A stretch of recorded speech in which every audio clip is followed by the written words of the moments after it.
आकर एलिगेशन लगाया कि हमारा सब धन उदयलाल ने बटोर लिया।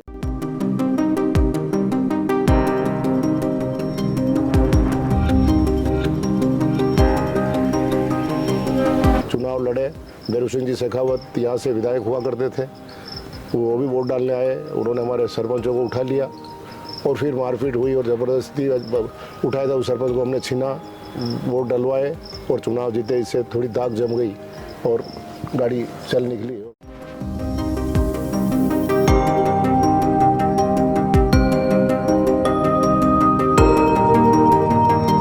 कोई पूरे हिंदुस्तान में कल्पना नहीं कर रहा था कि उदयलाल आजना जसवंत सिंह के सामने जीतेगा, लेकिन किसानों की ताकत, युवाओं की ताकत ने मुझे जसवंत सिंह के सामने भी जीता दिया।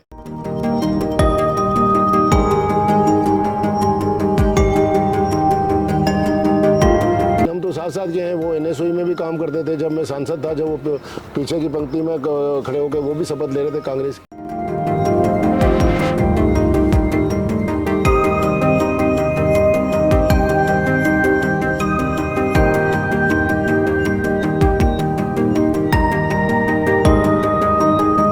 कोई कांग्रेस का आदमी चित्तौड़ जिले का नहीं चाह रहा था कि इडवा को टिकट मिले, लेकिन उसके बाद भी पार्टी हाईकमान ने जाने क्यों ऐसे फैसले किए थे, तो वो तो हमारी गलती की वजह से ही ये दूसरी बार सांसद बने, बाकी वो दूसरी बार भी नहीं बन पाता।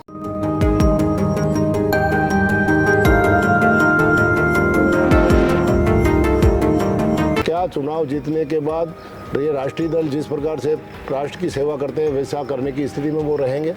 केवल राजनीतिक शोषण एक दूसरे का होगा, इसके अलावा कुछ नहीं।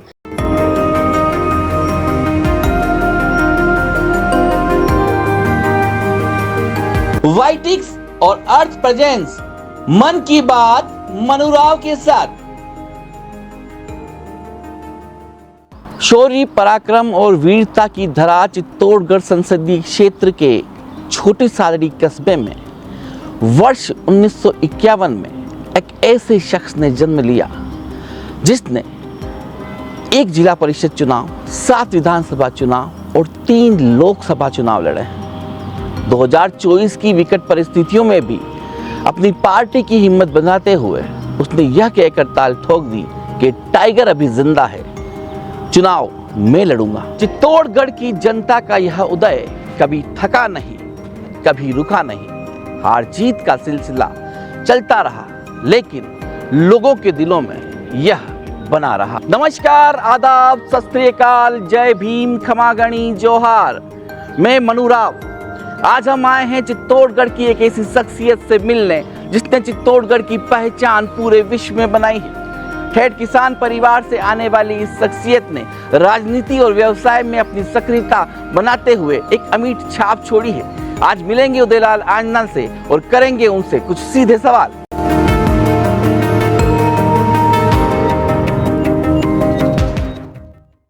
मन की बात मनुराव के साथ में आज जो शख्सियत है वह किसी परिचय की मोहताज नहीं है। चित्तौड़गढ़ संसदीय सीट से उदयलाल आंजना जी कांग्रेस से प्रत्याशी हैं, हम उनसे जानेंगे। सर, सबसे पहला सवाल, आपका जन्म हुआ केसुंदा में हुआ, उसके बाद आपका राजनीतिक और जो व्यावसायिक परिचय है वो दीजिए आप। मैं सामान्य परिवार का व्यक्ति हूँ और जो 1951 में जिन परिवारों की पूरे ग्रामीण क्षेत्र की जो स्थिति थी वो मेरे परिवार की स्थिति भी थी। उसी वातावरण में पला बड़ा हुआ, गांव के स्कूल में ही पढ़ा। फिर 9th में नीमच मध्य प्रदेश पढ़ने जाने लग गए जी। साइकिल से जाते थे और वापस आकर के खेती के काम जो बच्चों से करवाते माँ बाप छोटे मोटे, के वहाँ तोते आ रहे हैं तो भगा दो, मोर आ रहे हैं तो भगा दो ताकि फसल को नुकसान नहीं करे जी। ये करते करते आगे बढ़े और जब कॉलेज में गया तो कॉलेज में फर्स्ट ईयर में पढ़ता था। जब भी मुझे व्यायाम का ज़्यादा शौक था तो व्यायामशाला में ज्वाइन कर लिया और वहाँ जिन दोस्तों से दोस्ती हो गई उसमें जो हमारे उस्ताद थे उनके साथ जुड़ गया और वो काम धंधा उनके पास था नहीं। तो जैसा मेरा सोच था उस अनुसार मैंने कि देखो अपन पढ़ते रहेंगे ना भाई साहब, काम करते रहेंगे। तो दोनों की पार्टनरशिप में एक ट्रक ले आए जी। और ट्रक ला के ये 71 की बात है। 51 का जन्म है, 20 साल का हो गया था और कॉलेज में चला गया था, फर्स्ट ईयर में पढ़ रहा था। और ट्रक ले आए तो ये संभालते रहेंगे और अपने भी कमाई होती रहेगी, धंधे की लालसा शुरू से थी जी। ट्रक लाके उनको दी और मैं कॉलेज में जाता रहा, लेकिन वो संभाल नहीं पाया और बहुत बड़ा घाटा गया जी, जिसमें मदर फादर ने जो संचय कर रखा था इतने वर्षों में वो सब लग गया। मदर की जेवरात रकम भी गिरवे रख करके टायर डालने पड़े, ऐसी स्थिति हो गई। मोटरसाइकिल थी एक, उसको भी गिरवे रखनी पड़ी और फिर वो भाई साहब से भी अनबन हो गई। फिर पिताजी ने कहा कि तू तो बेटा घर पे आ जा अपने, मैं तू तो 2 भाई है लेकिन मैं बड़ा था, उन्होंने कहा कि ये पहलवान लोग हैं, दादा लोग हैं, कहीं मार डालेंगे जी, और हमें इनसे लड़ाई नहीं करनी, जो पैसे ये मांगते दे दो ना, अपने तो ट्रक बेचो ना, घर पे काम करो। तो बात उनकी समझ में आई और छोड़ के आ गया। लेकिन ये मन में आ गया कि अगर इतना बड़ा मैंने नुकसान कर दिया इन सालों में जो इन्होंने बरसों से कमाया, तो मैं खेती करके तो कमा नहीं पाऊँगा, इसलिए मैं कुछ न कुछ करना चाहिए। तो फिर मैं छोटी साड़ी चला गया, हमारे जिनको बॉस कहते हैं पूरे एरिया में, गणपत लाल जी आजना, उनके साथ काम किया जी। उनसे पार्टनरशिप की। मेरे पास पैसा तो था नहीं, तो 33 पैसे का मैं पार्टनर, एक हमारे गांव के सरपंच थे जो उन्हीं के सहयोगी थे, मोहन जी, वो 33 के पार्टनर और गणपत लाल जी आजना 33 के पार्टनर, और हमने डोडा पोस्ट का ठेका 1973 में लिया। और उसके बाद क्रमवार चलता गया। इमरजेंसी आ गई। इमरजेंसी में वो हमारे बॉस थे, वो जनसंघ, भारतीय जनसंघ के थे जी, उनको बंद कर दिया, DIR में बंद किया, मिसा में भी बंद किया। तो वो सब केस वेस लड़ने का काम ने वो सब हम ही करते थे। एक मदन जी मेहता वकील साहब थे, वो और हम, और डोडा पोस्ट से जो छोटी बहुत कमाई थी उससे वकीलों की फीस वगैरह दे करके आगे बढ़ते रहे। लेकिन जब वो बाहर आए वापस, इमरजेंसी ख़त्म हुई ने, तो उन्होंने आकर एलिगेशन लगाया कि हमारा सब धन उदयलाल ने बटोर लिया, जबकि धन उनके नाम की तो कुछ थी नहीं। 33 पे डोडा पोस्ट का उस समय कोई पूछता नहीं था। डोडा पोस्ट उस समय खेतों में पड़ा रहता था, उसको उठा करके हम ही लाते थे, 25 पैसे किलो के हिसाब से पेमेंट देते थे जी। और किसान संभालते भी नहीं था। तो डोडा पोस्ट की बहुत ज़्यादा वैल्यू हो गई, इसी में राजनीति हो रही है जी। लेकिन ये तो 1973 की बात है, 76 आ गया था, जब तक 77 फिर उनसे हिसाब हुआ और उनसे अलग हुआ, और 500-600 कुंटल डोडा पोस्ट हमारा बचा हुआ था। तो 200 कुंटल तीनों के पार्टनरशिप में 33 की बांट लिया और अलग होकर मैं अपना व्यवसाय शुरू कर लिया। लेकिन उस साल डोडा पोस्ट में तेज़ी आ गई, जिससे मुझे 30-40 हज़ार रुपये उस समय मेरे पास आ गए। उनसे फिर ठेका लिया, 3000 का ठेका होता था। फिर वो सीज़न चल ही रही थी, तो सीज़न भी माल खरीदा और बेच दिया, तो 1,00,000-1.5 लाख की कमाई 76 में हो गई। तो मैं तो अपने आप को बहुत ही सौभाग्यशाली समझने लग गया, और इसी प्रकार से तय करते करते मंजिल आगे बढ़ती गई जी। राजनीति के क्षेत्र में कब आना हुआ आपका? राजनीति के क्षेत्र में इसी के दौरान, जब उनसे वो इमरजेंसी में बाहर आए और उनसे अनबन हो गई, भारतीय जनता पार्टी की सरकार बन गई थी। पदम सिंह जी राठौड़ हमारे विधायक हुए थे, सोमानी जी, श्याम सुंदर सोमानी सांसद हुए थे। ये गांव के सुना में आए, तो मैंने उस समय 500 रुपये भेंट देना भी एक बड़ी बात थी। तो मैंने 500 रुपये की माला बना करके दोनों को अलग अलग चुनाव में उनको पहनाई थी। पर अलग रहने लग गया था मैं अपने बॉस, जिनको कहते थे भारतीय जनता पार्टी के खास आदमी थे और आज भी उनके परिवार का नाम है। तो उसके साथ जब उन्होंने मेरे साथ अत्याचार अन्याय करने लगे, तो लोगों ने, कांग्रेसी साथियों ने कहा कि यार इस प्रकार से तो आप संघर्ष नहीं करो, पर हम तो सब तुम्हारे साथ हैं, आप प्रधान का चुनाव लड़ो। तो ज़बरदस्ती मुझे समस्त कांग्रेसी साथियों ने इकट्ठे होकर के प्रधान का चुनाव लड़ाया। और तत्कालीन प्रधान थे हरलाल जी साहब जाट, वो मेरे पिता तुल्य थे, और वो प्रधान थे। और वो इन लोगों की दादागिरी से इतने घबरा गए थे कि बेटा मैं राजनीति इनके सामने नहीं कर सकता, अब आप तो प्रधान बन जाओ। मैं प्रधान में भी नहीं समझता था इतना कुछ। तो उन सब कांग्रेसियों के कहने से मैंने प्रधान का फार्म भरा, और जो उस समय जिनका डंका बोलता था गणपत लाल जी आजना, पूरे क्षेत्र में उनके सामने कोई बोल नहीं सकता था। क्रिमिनल हिसाब से, अफीम की तस्करी के हिसाब से, सामाजिक प्रतिष्ठा के हिसाब से हर तरह से सक्षम व्यक्ति थे। मेरे पिताजी भी घबरा गए कि बेटा तू इनके सामने कहाँ लड़ रहा है, इतने बड़े आदमियों के सामने। तो फिर लोगों ने समझाया कि बा साहब आपके साथ तो ये पूरी जमात है कांग्रेस की, हम लड़ लेंगे, ऐसी बात नहीं। चुनाव लड़े। बेरू सिंह जी शेखावत यहाँ से विधायक हुआ करते थे, वो भी वोट डालने आए। उन्होंने हमारे सरपंचों को उठा लिया, और फिर मारपीट हुई और ज़बरदस्ती उठाया था। उस सरपंच को हमने छीना, वोट डलवाए और चुनाव जीते, इससे थोड़ी दाग जम गई और गाड़ी चल निकली और प्रधान बन गया। उनके कोई उम्मीद नहीं कर रहा था गणपत लाल जी के सामने ये जीत सकता है, उस वैसा माहौल बना और मैं प्रधान बन गया। उसके बाद मैं भाग्यशाली हूँ कि फिर उसके बाद ही 88 में मैं प्रधान बना और 88 में प्रधान बनते ही 90 के चुनाव आ गए विधानसभा के।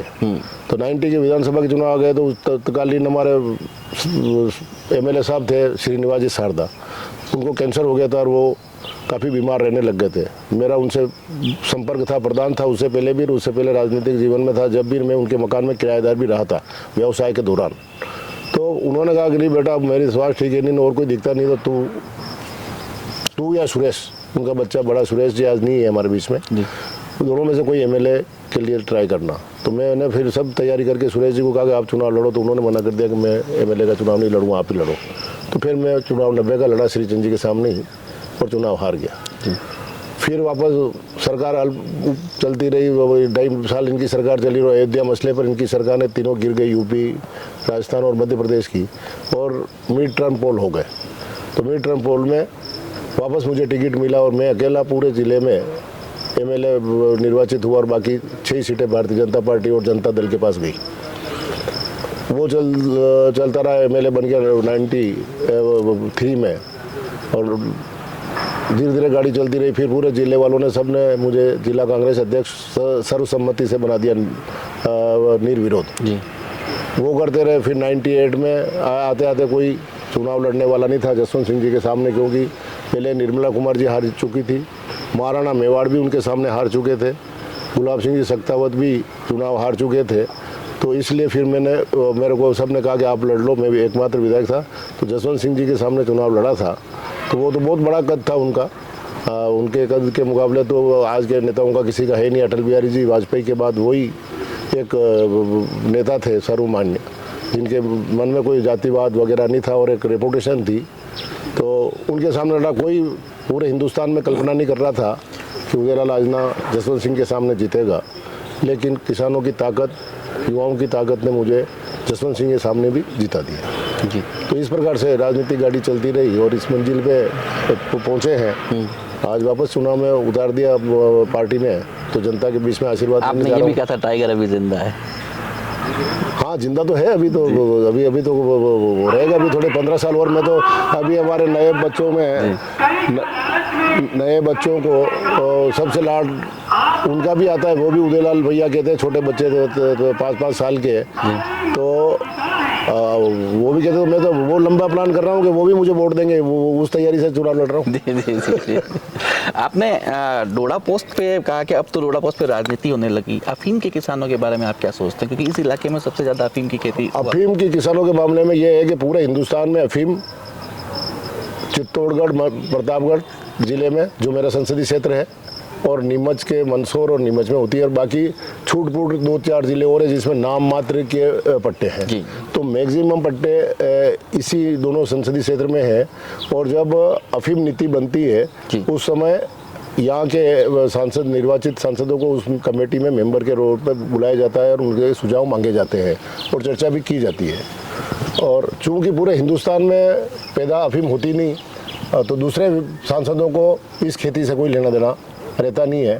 तो इन समस्याओं को उठाने का दायित्व यहाँ के सांसदों का ही होना चाहिए।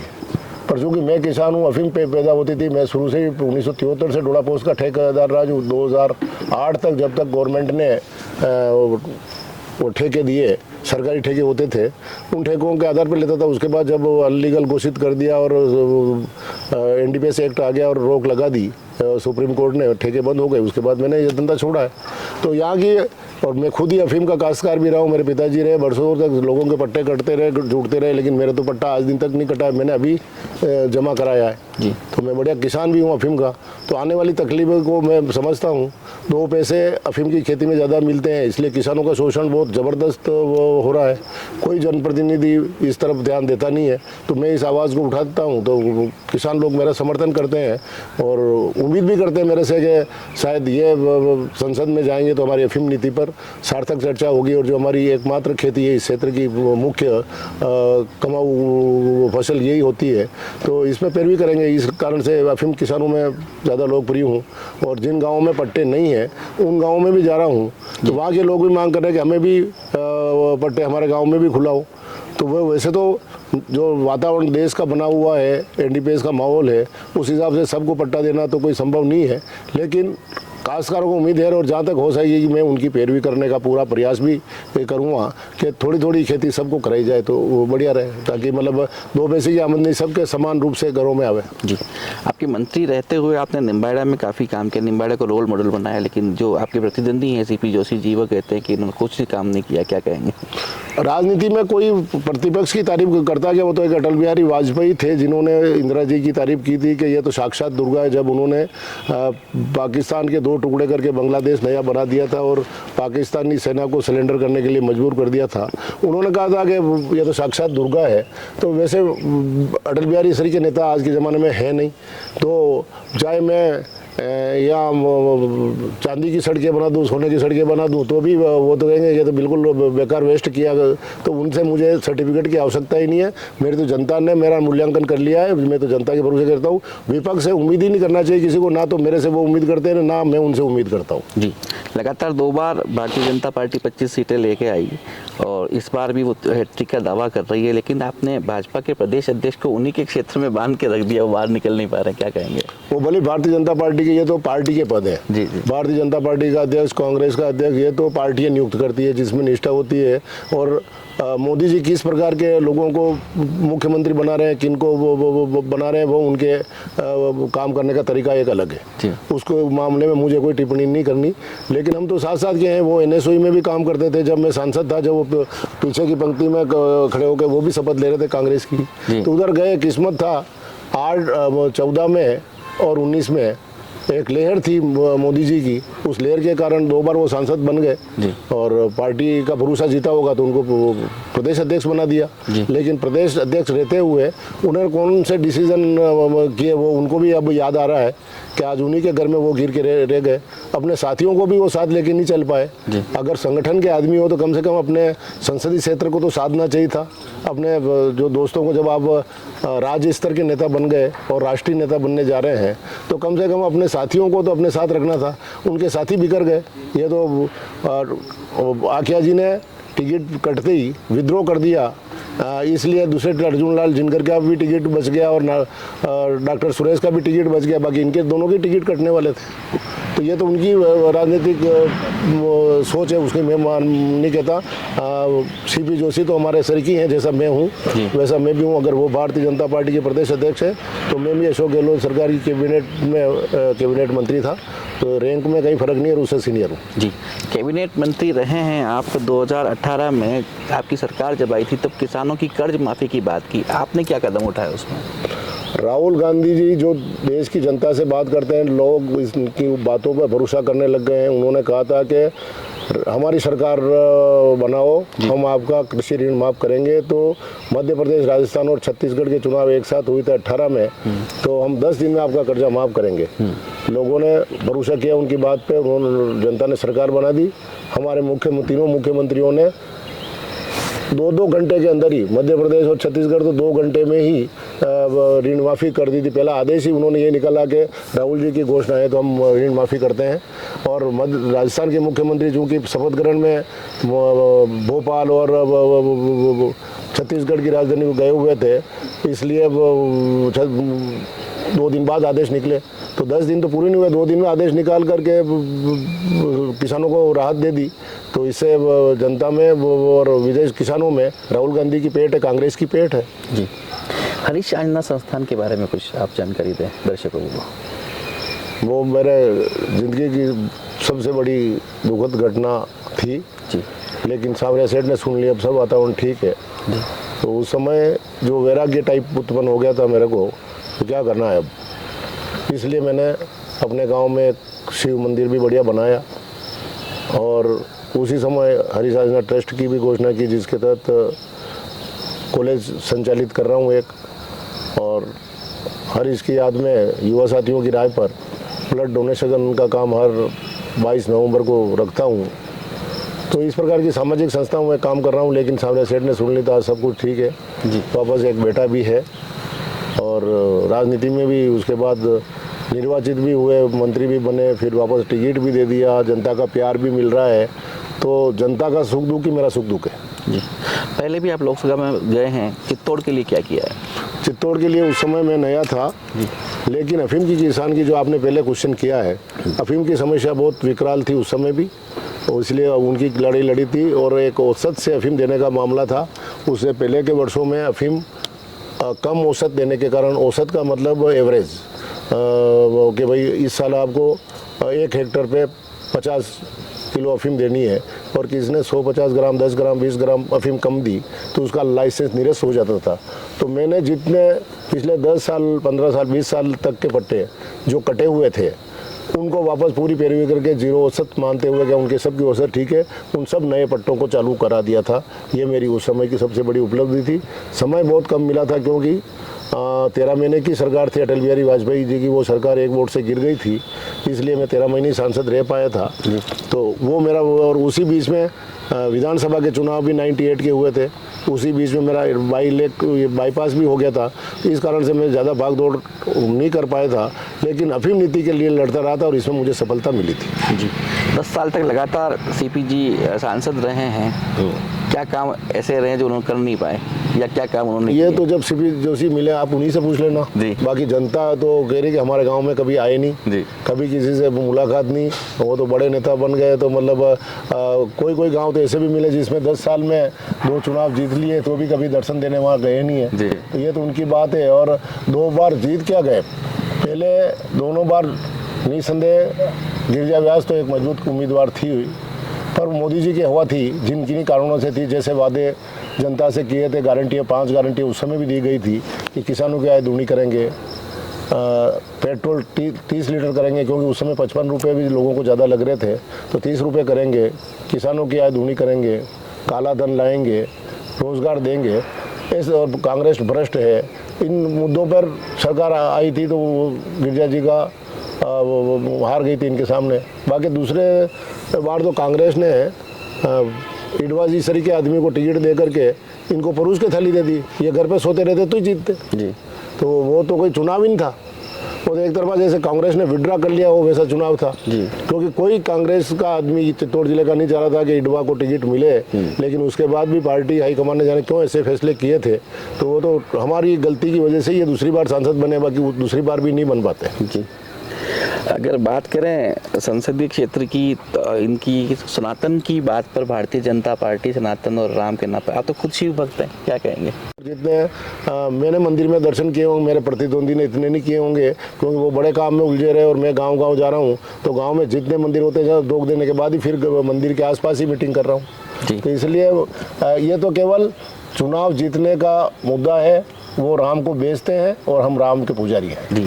अफीम के किसानों की समस्या के अलावा ऐसी कौन सी समस्याएं आपको देखने को मिल रही है, जनता क्या चीज़ और चाहती है? उसके अलावा दूसरी समस्या सबसे बड़ी विकराल रूप धारण करती जा रही है बेरोजगारी। जी। और युवा बेरोजगार काफ़ी है, शिक्षा भी है, उनमें शारीरिक क्षमता भी है, लेकिन काम धंधे नहीं है। किसानों के जोत बढ़ गई है, जनसंख्या आबादी बढ़ने के कारण से छोटी छोटी जोत लोगों के पास हो गई, काम धंधा है नहीं है। और हमारे यहाँ संप्रदा काफ़ी है, लाइमस्टोन है, ये इस प्रकार से हिंदुस्तान जिंक के कल कारखाने जो भी आ रहे हैं उनमें युवाओं को रोज़गार, अणुशक्ति भी है। जी। तो युवाओं को रोज़गार की सबसे बड़ी समस्या है, उनकी लड़ाई लड़ूंगा। और साथ ही जिनको कॉन्ट्रैक्ट पर दे करके जिन युवा साथियों का शोषण किया जा रहा है वो बहुत बड़ा बिंदु है। चाहे कोई सा भी व्यवसाय हो, चाहे हिंदुस्तान जिंक हो, कि चाहे अणुशक्ति हो, कि चाहे ये सीमेंट फैक्ट्रियाँ हो, कि जितने भी व्यवसाय है सब भर्ती परमानेंट नहीं करते हैं और ऑन कॉन्ट्रैक्ट रख के करते हैं। ऑन कॉन्ट्रैक्ट में उनके साथ बहुत बड़ी छलावा युवाओं के साथ हो रहा है कि मतलब उनसे पहले तो आवेदन के नाम पर 20-20 हज़ार रुपये ले लेते हैं। सर अणुशक्ति की रावतबाटा गया था तो ऐसी जानकारी में आया था, और यहाँ भी है। और फिर कॉन्ट्रैक्ट में जाते हैं तो वो इन उद्योगों से अलग रेट उठाते हैं और काम करने वाले युवाओं को सैलरी कम देते हैं, जिनका उनकी गाड़ी मेहनत का पैसा तो ये बीच के दलाल ही खा जाते हैं। तो अगर कॉन्ट्रैक्ट भी करना हो तो उनको जितनी सैलरी सरकार तय करे वो डायरेक्ट युवा के रोजगारकर्ता के हाथ में जानी चाहिए। और बाकी अगर बीच के कॉन्ट्रैक्ट को कोई कमीशन देना भी बनता है तो लीगली फैक्ट्रियों को या जो उद्योग धंधे हैं उनको डायरेक्ट देना चाहिए, ताकि युवाओं को शोषण नहीं हो। और इन लोकल उद्योगों में उनकी योग्यता अनुसार 75% की तो मांग कर ही रहा हूँ, लेकिन इससे ज़्यादा या 100% भी युवा यही के उसमें काम करे तो योग्यता के अनुसार काम करे, ये मेरा मुद्दा रहेगा। जी, एक पार्टी है भारत आदिवासी पार्टी, वो इन दिनों काफ़ी सामने आ रही, सुर्खियों में आ रही, क्या कहेंगे इसके बारे में?